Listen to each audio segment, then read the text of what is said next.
Doctor Prannoy Roy ने एक interview किया, एक्सक्लूसिव इंटरव्यू अमित शाह के साथ। अमित शाह ने जिम्मा उठाया है बीजेपी की तरफ से उत्तर प्रदेश का। मोदी के बहुत करीबी नेता हैं वो। लोकसभा चुनावों को लेकर उनसे खास बातचीत की है शेखर गुप्ता, दोराब सुपारीवाला और डॉक्टर प्रणॉय रॉय ने। उसका एक हिस्सा देखते हैं पहले। Congress has announced they're going to have a judge appointed for Snoopgate before the 15th. What is your reaction to that? देखिए, मेरी इसमें ज़्यादा प्रतिक्रिया देना इसलिए उचित नहीं होगा कि उसमें मुझ पर भी आरोप लगा है और एक न्यायिक जांच आयोग गुजरात में काम कर रहा है, मगर मैं इसके पॉलिटिकल पहलू को जरूर एड्रेस करना चाहूँगा कि इस देश में बड़े बड़े करप्शन जितने इस सरकार के समय में सरफेस पर आए हैं, घोटाले, उतने शायद ही कभी किसी सरकार के समय में आए हैं।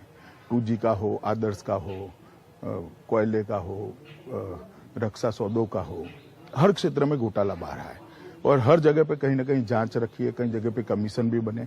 आदर्श में कमीशन बना, क्या हुआ? रिपोर्ट को कांग्रेस सरकार ने एक्सेप्ट नहीं किया। सुंगलू कमेटी की रिपोर्ट को कांग्रेस सरकार ने एक्सेप्ट नहीं किया।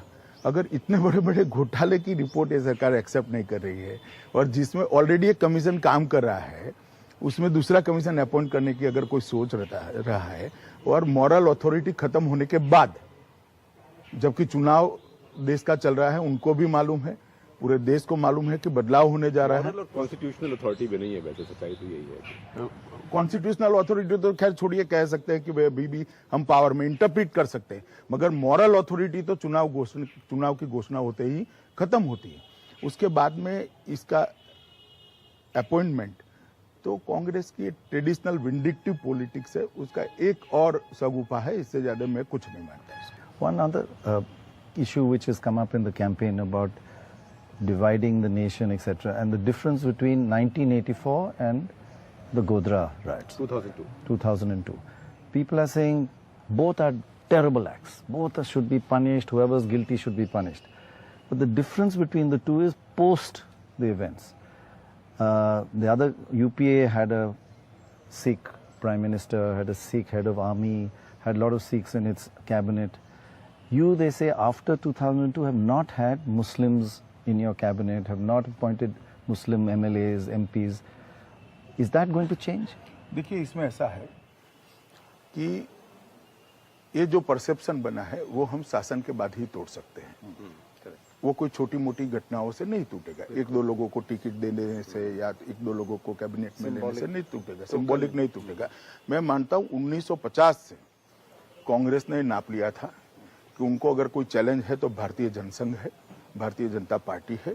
एक बड़ी मेहनत से प्रयास किया गया है कि जनसंघ और भारतीय जनता पार्टी के लोगों को कॉम्युनल दिखाने का।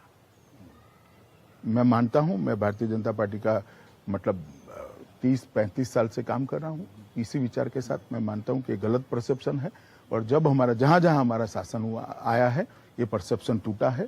देश में भी एक अच्छा स्ट्रॉन्ग सरकार आएगी तो ये परसेप्शन टूट जाएगा। In other words, you will appoint Muslims in your cabinet if there's. मैं अपॉइंटमेंट को नहीं कह रहा, मैं कह रहा हूँ कि किसी के साथ अन्याय नहीं होगा।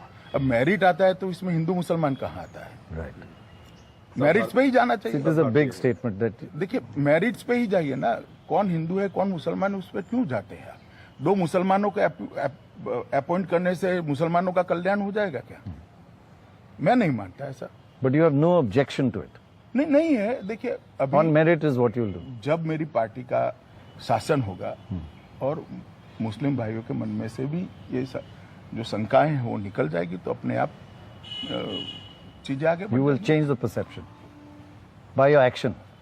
हमारे एक्शन से ही चेंज होना ही है। परसेप्शन गलत बना है, परसेप्शन बनने के लिए हमने कोई एक्शन नहीं लिया। These media people. Not only media people, काफी चीजें हैं। कहीं ना कहीं बहुत चीजें इकट्ठा होकर इतना बड़ा परसेप्शन बनता है।